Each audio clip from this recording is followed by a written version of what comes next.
8 पाठ 9 ममता। जयशंकर प्रसाद जी का लिखा हुआ है।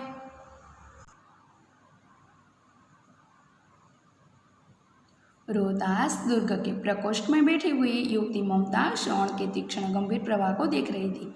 मन में वेदना, मस्तक में आंधी, आंखों में पानी की बरसात के लिए हुए विकल रही थी। वह रोहतास दुर्ग के मंत्री चूड़ामणि की एकमात्र दुहिता थी। उसके लिए कोई अभाव न होना असंभव था, परंतु वह विधवा थी। उसकी विडंबना का अंत कहाँ था? चूड़ामणि ने चुपचाप उस प्रकोष्ठ में प्रवेश किया। सोन के प्रवाह में और कलनाद में ममता अपना जीवन मिलाने में बेसुध थी। पिता का आना न जान सके। चूड़ामणि व्यथित हो उठे। स्नेह पालिता पुत्री के लिए क्या करे यह स्थिर न कर सकते थे। लौटकर बाहर चले आए, ऐसा प्राय होना, परंतु आज मंत्री के मन में बड़ी दुश्चिंता थी। पैर सीधे न पड़ते थे। एक पहर बीत जाने पर वे फिर ममता के पास आए। उस समय उनके पीछे 10 सेवक चांदी के बड़े थालों में कुछ लिए खड़े थे। कितने ही मनुष्य के पद शब्द सुन ममता ने घूमकर देखा। मंत्री के सब थालों को रखने का संकेत दिया। अनुचर थाल रखकर चले गए। ममता ने पूछा, यह क्या है पिताजी? तेरे लिए बेटी उपहार है, कहकर चूड़ामणि ने आवरण कर उलट दिया। स्वर्ण का पीलापन उस सुनहरी संध्या में विकीर्ण होने लगा। ममता चौंक उठी। इतना स्वर्ण यह कहाँ से लाया? चुप रहो ममता, यह तुम्हारे लिए है। तो क्या आपने शत्रु का उत्कोच स्वीकार लिया? पिताजी यह अनर्थ है। अर्थ नहीं, लौटा दीजिए पिताजी, हम लोग ब्राह्मण हैं, इतना सोना लेकर क्या करेंगे? इस पत्नोन्मुख प्राचीन सामंत वंश का अंत समीप है बेटी। किसी भी दिन शेरशाह रोहतास दुर्ग पर अधिकार कर सकता है। उस दिन मंत्रित्व न रहेगा, तब के लिए है बेटे। हे भगवान, विपद के लिए इतना आयोजन, परम पिता की इच्छा के विरुद्ध इतना साहस। पिता, क्या भीख न मिलेगी? क्या हमें कोई 2 मुट्ठी अन्न देगा? यह असंभव है। फेर दीजिए पिताजी, मैं काँप रही हूँ। इसकी चमक आंखों को अंधा बना रही। अब हम उसका अनुवाद देखेंगे। विद्यार्थी मित्रों, आप ध्यान से सुनिए। किल्लाમાં ભવનની બાજુના રૂમમાં મમતા ગહેરા પ્રવાહમાં અને દુઃખની આંધીમાં તેની આંખોમાં આંસુનો વરસાદ થતો હતો। ત્યાંનો મંત્રી ચૂડામણી પણ તેની પુત્રીની ચિંતામાં હતો। તેને કોઈ બીજી મુશ્કેલી નહોતી, પણ તે વિધવા હતી। તેના ભાગ્યમાં આવું જ છે તો બીજા ચૂડામણી ત્યાં ચૂપચાપ બેઠા હતા। દુઃખનો પ્રવાહમાં પાણીનો અવાજ હતો, છતાં મમતાના જીવનમાં તે તલ્લીન થઈ ગઈ હતી। તે અંદર આવ્યો તે દુઃખી હતો। તેની છોકરી માટે શું કરે અને તે રોકી શકતો ન હતો। બહાર જતો રહ્યો। આવું બનવાથી તે મંત્રી મોટી ચિંતામાં આવી ગયો। એક પહોર તો વીતી ગયો હતો। પછી મમતાના રૂમમાં તે ફરીથી આવ્યો। તે સમયે તેની પાછળ 10 સેવકો હતા। સોના ચાંદીના મોટા થાળ લઈને આવ્યા હતા અને પાછળ ઊભા રહ્યા। કેટલાક લોકોના પગનો અવાજ સાંભળીને મમતાએ પાછળ જોયું તો મંત્રીની પાછળ બધા જ સૈનિકો હતા। થાળ લઈને આવ્યા। તેને મૂકવાનો ઇશારો કર્યો એટલે સૈનિકોએ બધા જ થાળ મૂકી દીધા અને ત્યાંથી જતા રહ્યા। મમતાએ પૂછ્યું, આ શું છે પિતાજી? એટલે તેના પિતાએ તેને જવાબ આપ્યો કે તારા માટે ભેટ છે બેટી, કહીને ચૂડામણીએ ઢાંકેલું કપડું ઊંધું કરી નાખ્યું। સોનાની પીળાશ સંધ્યામાં ફેલાઈ ગઈ।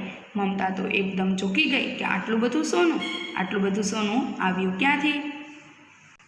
તો તેના પિતાએ તેને કહ્યું કે ચૂપ થઈ જા મમતા, આ બધું તારા માટે જ છે। તો શું આપણે દુશ્મનોની રિશ્વતનો સ્વીકાર કરી લીધો પિતાજી? આને તો અનર્થ કહેવાય। આ બધું પાછું આપી દો પિતાજી, આપણે તો બ્રાહ્મણ છીએ। આટલું બધું સોનું લઈને આપણે શું કરીશું? આનો તો હવે વિનાશ નક્કી જ છે બેટી। અંત આનો નજીક આવી ગયો છે। કોઈ પણ દિવસે શેરશાહ કિલ્લા ઉપર પોતાનો અધિકાર જમાવી લેશે। શેરશાહ આ કિલ્લા ઉપર અધિકાર કરી લેશે, પછી મારું મંત્રીત્વ પદ રહેશે નહીં। એટલા માટે છે, હે ભગવાન, મુશ્કેલીના સમયનું આટલું બધું આયોજન, ઈશ્વરની ઈચ્છા વિરુદ્ધનું આટલું બધું સાહસ પિતાજી। શું આપણને ભીખ નહીં મળી રહે?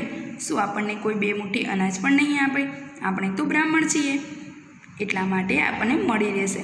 આ બધું અસંભવ છે પિતાજી, બધું જ પાછું આપી દો। હું કાપી રહ્યું છું। મારે આટલું બધું સોનું મારી આંખોને આંધળી બનાવી રહ્યું છે। મારે આટલું બધું સોનું જોતું નથી। मूर्खे कहकर चुड़ामणी चले गए। दूसरे दिन जब डोलियों का तांता आ रहा था, मंत्री चुड़ामणी का हृदय धक धक करने लगा। वे अपने को रोक न सके। उन्होंने जाकर रोहतास दुर्ग के तोरण पर डोलियों का आवरण खुलवाना चाहा।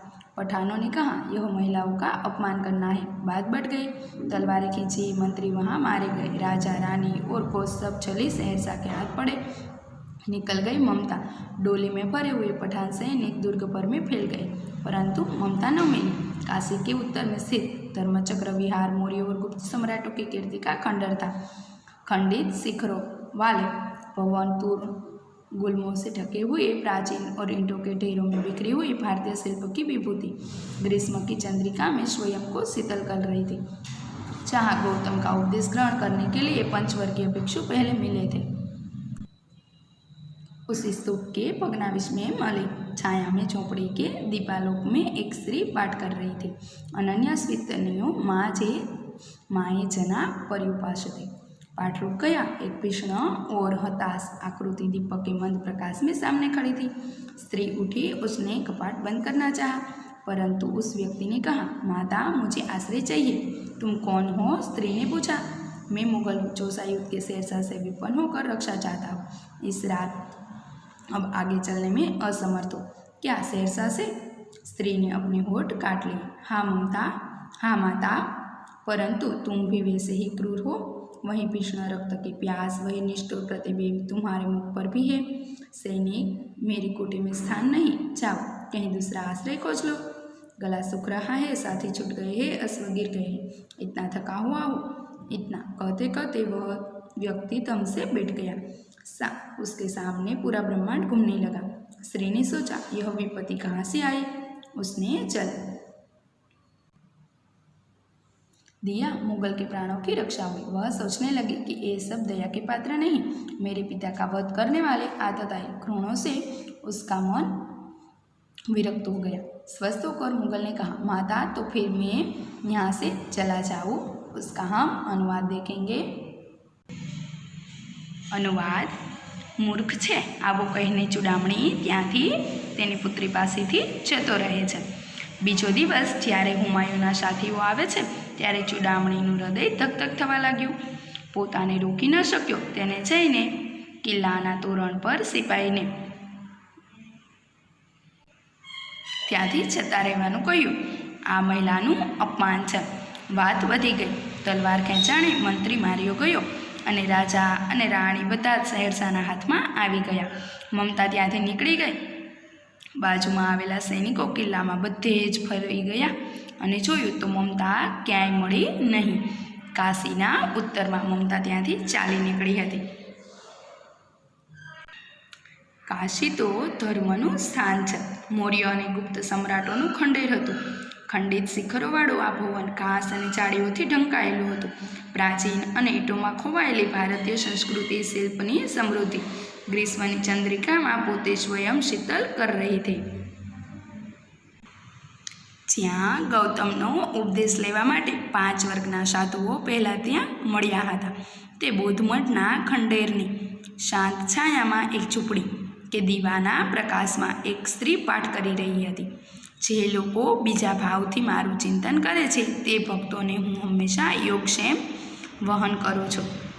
આવું કહેતા કહેતા તેનો પાઠ રોકાઈ ગયો અને એક તેજ અને ઉદાસ આકૃતિ તેને જોવા મળી હતી। દીવાના પ્રકાશમાં સામે ઊભેલી તેને દેખાઈ। સ્ત્રી ઊભી થઈ ગઈ। તેને બારણું બંધ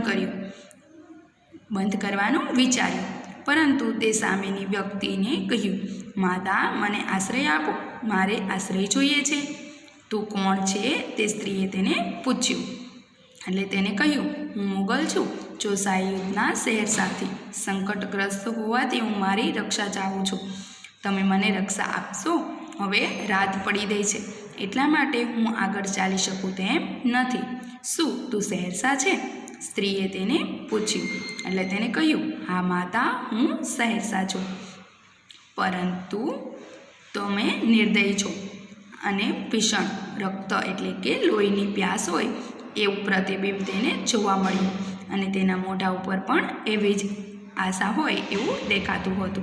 તેને કહ્યું કે મારી ઝૂંપડીની અંદર અત્યારે જગ્યા છે નહીં, તમે અહીંથી જતા રહો અને તમે બીજી આશ્રય શોધી લો. તેને કહ્યું કે મારું ગળું સુકાઈ રહ્યું છે. મારી સાથે જે સાથીઓ હતા તે પણ મારાથી અત્યારે છૂટા પડી ગયા છે. મારો ઘોડો પણ પડી ગયો છે અને અત્યારે હું ખૂબ જ થાકી ગયેલું છું. આવું કહેતા કહેતા એ વ્યક્તિ તો ધમ દઈને ત્યાં ને ત્યાં પડી ગયો અને તેની સામે પૂરું આકાશ એટલે કે બ્રહ્માંડ ઘૂમતું હોય, ગોળ ગોળ ફરતું હોય એવું તેને થવા લાગ્યું. સ્ત્રીએ વિચાર્યું, આટલી બધી વિપત્તિ છે એને, તો હું શું કરી શકું? તો પછી તેને પાણી આપ્યું અને કહ્યું કે મુગલના પ્રાણોની રક્ષા થઈ છે. તેને વિચાર્યું કે આ દયાના પાત્ર નથી, આને તો મારા પિતાનો વધ કર્યો છે, એટલા માટે હું શું કરું? સ્વસ્થ થઈને તેને મુગલે કહ્યું, હું તો અહીંથી જતો રહું છું.